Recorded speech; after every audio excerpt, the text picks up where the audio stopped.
Welcome to my kitchen. ఈరోజు కొబ్బరి పాలతో కమ్మని పులావ్ ఎలా తయారు చేసుకోవాలో చూద్దాం.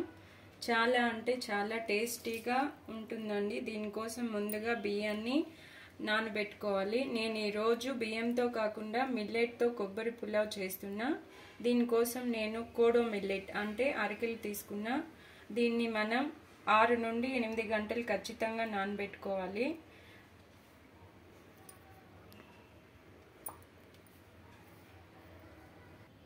చిరుధాన్యాలు ఆరోగ్యానికి చాలా మంచిదండి. నేను ఇక్కడ 1/2 కేజీ అరకిలను తీసుకుని 2 సార్లు కడిగి 8 అవర్స్ నానబెట్టుకుని పక్కన పెట్టుకున్నానండి.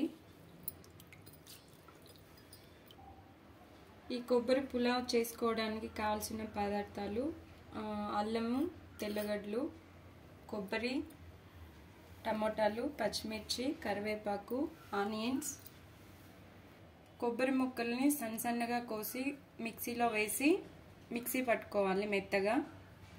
ఇది మెత్తగా అయిన తర్వాత కొంచెం అందులోనే వాటర్ పోసి మళ్ళీ మిక్సీ పట్టుకోవాలండి. ఇలా జార్లో వేసి ఇలా స్పూన్తో ఉంటే మొత్తం పాలు కిందికి వదులుతాయండి. ఇప్పుడు అల్లం, గార్లిక్ దీంట్లో వేసి బాగా దంచుకొని పేస్ట్ పక్కన పెట్టుకోవాలి. కుక్కర్ పెట్టి అందులో 1 స్పూన్ గీ వేసానండి. నూనె వేడెక్కిన తర్వాత 2 ఇలాచి, జీరా, పట్ట 2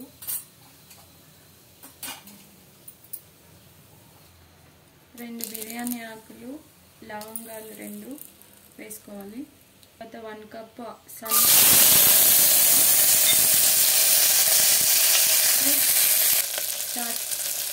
ఇప్పుడు అందులోనే 4 పచ్చిమిర్చి, కరివేపాకు 2 వేసుకోవాలి. అవి దోరగా వేగిన తర్వాత టమోటా 2 కట్ చేసి సన్నగా వేసుకోవాలి.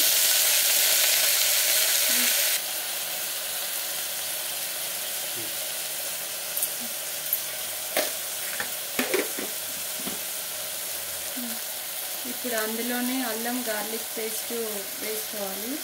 తగినంత సాల్ట్ వేసి కొంచెంసేపు దోరగా వేగే వరకు కలుపుతూ ఉండాలి. ఇప్పుడు ఇవి మెత్తగా మగ్గాయండి. ఇప్పుడు ఇందులోనే మనం నానబెట్టుకున్న మిల్లెట్స్ని వేసేయాలి. కొబ్బరి పాలు కూడా పోసి బాగా ఉడకనివ్వాలి.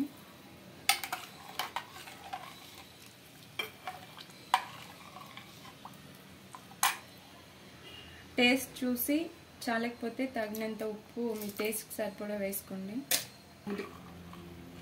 ఇది ఉప్పు తాను ఉడికే వరకు అలాగే కలుపుతూ ఉండి మిల్లెట్స్కి 1 గ్లాసు మిల్లెట్స్కి 3 గ్లాసుల వాటర్ తీసుకోవాలండి. ఎందుకంటే మిల్లెట్స్ ఉడకడానికి కొంచెం సమయం పడుతుంది.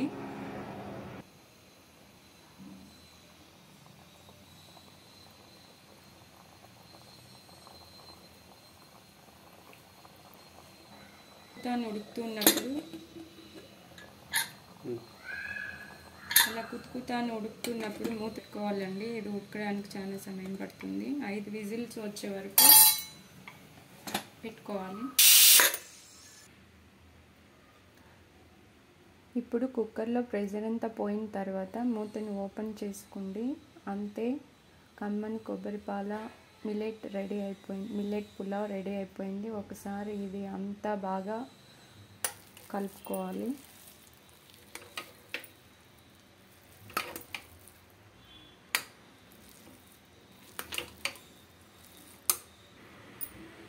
ఇందులో మీకు కావాలనిపిస్తే మీకు నచ్చిన వెజిటేబుల్స్ కూడా వేసి వండుకోవచ్చండి.